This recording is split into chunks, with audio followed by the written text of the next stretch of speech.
5,000 years. That's how long the engine has been running. You aren't imagining a myth right now. You are looking at a survivor, a civilization that outlasted the ancient era, weathered the Middle Ages, and drove straight into the modern world without a single definitive end. Welcome to This Explainer. Today, we aren't just looking at boring dates on the timeline. We are decoding the epic, terrifying engine that has powered the longest continuous civilization on Earth, from mythological rivers to the global superpower we see today. 5,000. It's a staggering number. To truly understand modern China, you have to grasp the sheer magnitude of what happened across those millennia.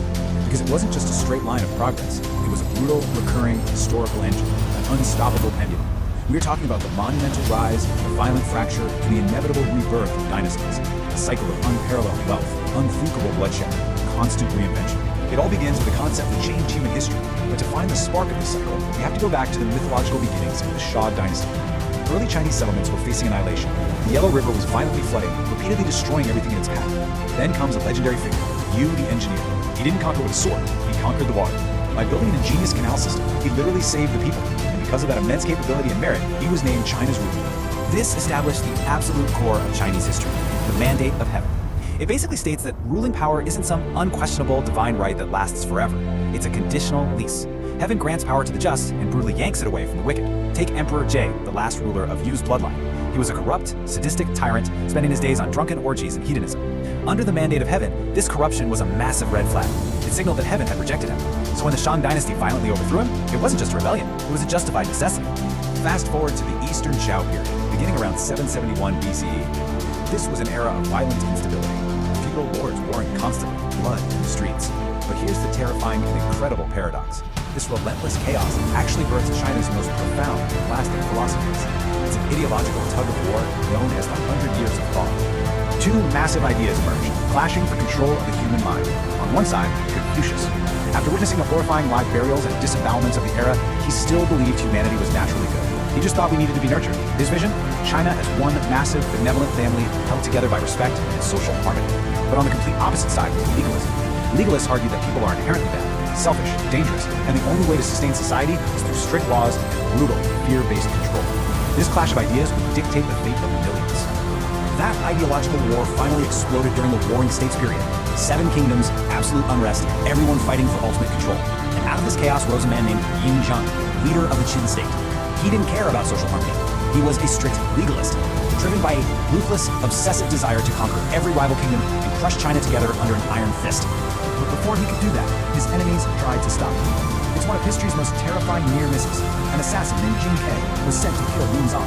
He walked up to the king, holding a map of prime territory and the severed head of a disgraced general, a fake peace offering. But hidden inside that map was a poisoned dagger. Jin Kai lunged. The king panicked, scrambling in circles around a pillar, before finally turning and stabbing the assassin 8 times.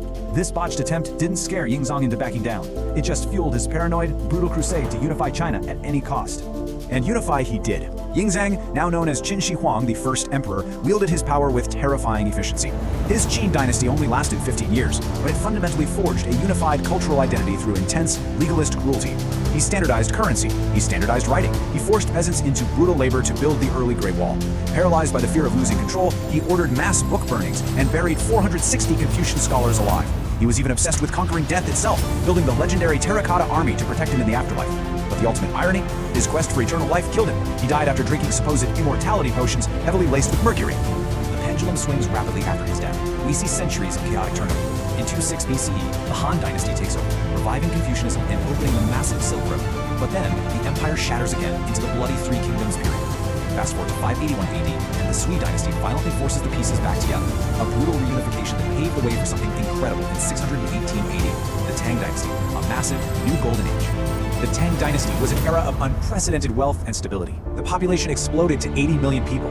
Its capital, Chang'an, was the most cosmopolitan, populated city on the entire planet. And what's wild is how this ancient history physically connects to the modern world you live in right now. If you walk into Chinatowns in major Western cities today, you might not know that in Chinese, these neighborhoods are often called Tangrenji. That translates directly to Tang People's Street. That is how incredibly deep the legacy of this golden age goes. But history never stays quiet for long. This brings us to a massive, terrifying pivot. How did the world's most sophisticated, heavily populated state eventually fall to a band of nomadic horsemen from the harsh northern steppes? To understand this collapse, we have to look to the barbarian wilderness. We have to look at Genghis Khan. Born Temujin, he wasn't naturally destined for greatness. He was an outcast. His father was poisoned. His family was abandoned to starve in the freezing steppes. He was captured, and his wife was kidnapped. But Genghis survived this brutal reality, and he used that pain to forge an unimaginably powerful, discipline-focused killing machine out of the scattered nomadic tribes. 40 million. Let that number sink in for a second. 40 million dead. That staggering toll shows you the visceral shock and ruthless efficiency of Genghis Khan's war machine. This wasn't just conquest, it was psychological warfare. His tactics often involved slaughtering every single person in the civilian population just to send a shockwave of absolute terror to the next city, causing them to surrender before he could even a rocket. Fear was his greatest weapon. Taking China wasn't an overnight victory. It was a grinding, multi-generational campaign. Step 1. Genghis breaches the Great Wall in 1211 and decimates the northern forces. Step 2. His grandson Mongke unleashes intense siege warfare on the southern Song dynasty. Finally, Step 3. Kublai Khan finishes the job, completely subduing the south and founding the Yuan dynasty in 1279. For the first time in history, a non-native ruler governed a totally unified China. He maintained control by establishing a harsh ethnic caste system, placing the Mongols safely at the top and the native Chinese at the very bottom. But the mandate of heaven doesn't care who you are. The Mongols lost it, and it came with another horrifying number, 13 million. That is the estimated death toll in China from the bubonic plague in the 1330s, a disease that actually originated among Mongol soldiers. This catastrophic epidemic, combined with famines, natural disasters, and massive desperate peasant uprisings, completely stripped the Mongol Yuan dynasty of their power in less than a century. The pendulum swings again. East meets west. Following the Mongols, ethnic Han rulers reclaimed the throne with the Ming dynasty, the ones who built the iconic modern Great Wall we know today. But eventually they fell to another northern force, the Manchus, who established the Qing dynasty. And this sets the stage for a catastrophic collision in the 19th century. The ancient mandate of heaven was about to slam headfirst into the aggressively expanding machine of modern European imperialism. The collision course was totally inevitable. On one side, you have a deeply conservative Qing dynasty trying to block foreign influence by strictly limiting trade. On the other side, Great Britain. Financially drowning from managing its colonies, Britain desperately craved Chinese tea, silk, and porcelain. But China, they only wanted silver. To reverse this massive trade imbalance, the British didn't negotiate. They aggressively pushed a highly addictive narcotic, opium. The king desperately banned it to protect their citizens, but Britain smuggled millions of pounds of it into the country anyway, completely bankrupting the Chinese economy and engineering a nationwide addiction crisis. The Qing dynasty finally fought back, burning millions of pounds of British opium, and the First Opium War ignited. It was a slaughter. The advanced British Navy easily crushed the Chinese forces. The result was the Treaty of Nanjing in 1842, and the terms were brutal.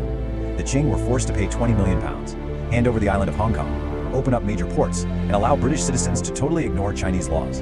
It was a devastating humiliation, a catastrophic loss of Chinese sovereignty that kicked off what's known as the unequal treaties. And that extreme external humiliation, it triggered absolute chaos from within. In the mid-1800s, a village schoolteacher named Hong Xiuquan suffered a complete nervous breakdown after repeatedly failing the grueling imperial civil service exams. During a fever dream, and after reading a Christian pamphlet, he became convinced he was literally the younger brother of Jesus Christ. He militarized a cult. It grew into a massive, fanatical army with incredibly strict religious laws. This sparked the Taiping Rebellion, a horrifying civil war that killed up to 30 million people and nearly tore the Qing dynasty apart from the inside out. While China was bleeding from the inside, Europe struck again. Just look at these two conflicts. The First Opium War was fought over massive trade economics and narcotics. But the Second Opium War, it was literally sparked because a British flag was supposedly lowered on a ship and a French missionary was executed. European powers continuously manufactured reasons to chip away at the Qing dynasty's remaining authority. They wanted exact, brutal revenge, and they burned their way to even more trading rights and power in Beijing. Which brings us to the final, critical question I want to leave you with in this explainer. What happens when the ancient mandate of heaven meets the modern world? For 5,000 years, China was an engine of internal rise, fracture, and rebirth. But that 19th century collision brought a century of external humiliation that fractured the empire like never before. I want you to consider how that deep, historical memory of cyclical violence and foreign exploitation laid the absolute, unshakable groundwork for the unified, fiercely protected global superpower we see today. The dynasties may have ended, but the cycle's echoes are deafening. Thank you for joining me and keep questioning the history that builds our present.